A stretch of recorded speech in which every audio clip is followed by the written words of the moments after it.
Corona के दूसरी लहर ने बिहार में भी हजारों जानें ले ली, लेकिन सवाल यह है कि जो आंकड़े बिहार सरकार के द्वारा पेश किए गए कोरोना की दूसरी लहर में मृतकों के, वो अब सवालिया निशान खड़े कर रहा है। ऐसा हम इसलिए कह रहे हैं क्योंकि कल बिहार सरकार के प्रधान सचिव स्वास्थ्य विभाग के प्रत्यय अमृत ने मीडिया को ब्रीफिंग कर रहे थे और उसमें उन्होंने जो आंकड़े दिए वो सवाल खड़े करते हैं। जिस तरीके से सरकार के द्वारा जो आंकड़े बताए जा रहे थे वो 5000 समथिंग कुछ आंकड़े थे, लेकिन कल ये ब्रीफिंग के दौरान ये बताया गया कि लगभग 9000 से ज़्यादा आंकड़े जो है वो मृतकों के बिहार में है। अब इस पर सवाल खड़ा हो गया, जिस तरीके से पिछले कुछ दिनों में 5000 समथिंग जो आंकड़े बताए जा रहे थे वो तुरंत से 9000 कैसे हो जाते हैं। इस पर बिहार के स्वास्थ्य मंत्री से भी सवाल किया गया कि हालांकि ये आंकड़े बढ़ कैसे गए। इसको लेकर पर खुलकर स्वास्थ्य मंत्री ने कुछ नहीं कहा है, लेकिन इतना कहा है कि जो आंकड़े हैं उसमें कोई गड़बड़ी नहीं है। हालांकि ये आंकड़े आगे और बढ़ सकते हैं क्योंकि अभी भी कई जगह के जो आंकड़े हैं वो धीरे धीरे बिहार सरकार अपने डेटाबेस में जोड़ रही है। इस पूरे मामले को लेकर क्या कह रहे हैं बिहार के स्वास्थ्य मंत्री मंगल पांडे, आप सुनिए। सरकार की मंशा ये है कि जो भी इस कोरोना के संकट के समय में किसी भी परिवार में मृत्यु की दुखद घटना हुई है, उन परिवारों तक जो सरकार के द्वारा सहायता राशि होती है वह राशि उन परिवारों तक, उन घरों तक पहुंचाई जाए। बिहार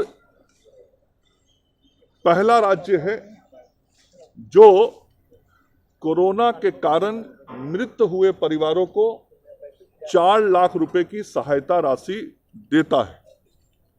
और हमारे राज्य के अंदर जो भी परिवार ऐसा चिन्हित हुआ है जिस परिवार में मृत्यु कोरोना के कारण हुआ है, भारत सरकार के जो गाइडलाइंस हैं उन गाइडलाइंस के अनुसार वह कोरोना संक्रमित है, तो वैसे सभी लोगों को 4 लाख रुपया हम लोग सहयोग करते हैं।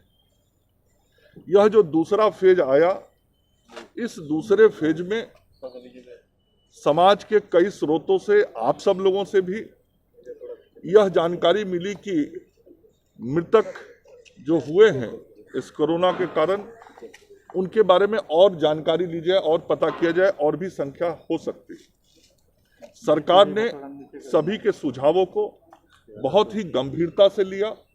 हमने प्रोएक्टिव काम किया और सभी जिला प्रशासन और सभी जिलाधिकारियों से इस संबंध में बातचीत की गई।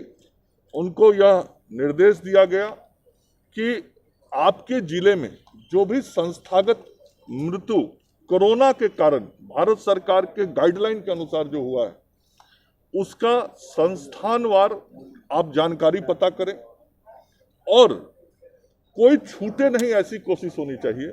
क्योंकि हमारी मंशा लोगों को ढूंढकर उनके घरों तक इस संकट के समय में, इस आपदा के समय में राहत पहुंचाना है। हमारे मुख्यमंत्री जी बराबर कहते हैं कि सरकार का जो खजाना है उस खजाने पर आपदा पीड़ितों का सबसे पहला अधिकार है और यह काम सभी के सुझाव पर किया गया। पिछले 15-20 दिनों में सभी जिला प्रशासन के लोगों ने, जिलाधिकारी ने इसकी मॉनिटरिंग की और रिपोर्ट तैयार करके मुख्यालय को भेजा। जो रिपोर्ट तैयार किया गया फिर उसको इकट्ठा एक जगह किया गया, सभी जिलों के आंकड़ों को एक साथ जोड़ा गया और समाज के सामने, राज्य के सामने, सभी के सामने वो आंकड़े कल हमारे विभाग के प्रधान सचिव के द्वारा प्रस्तुत किए गए।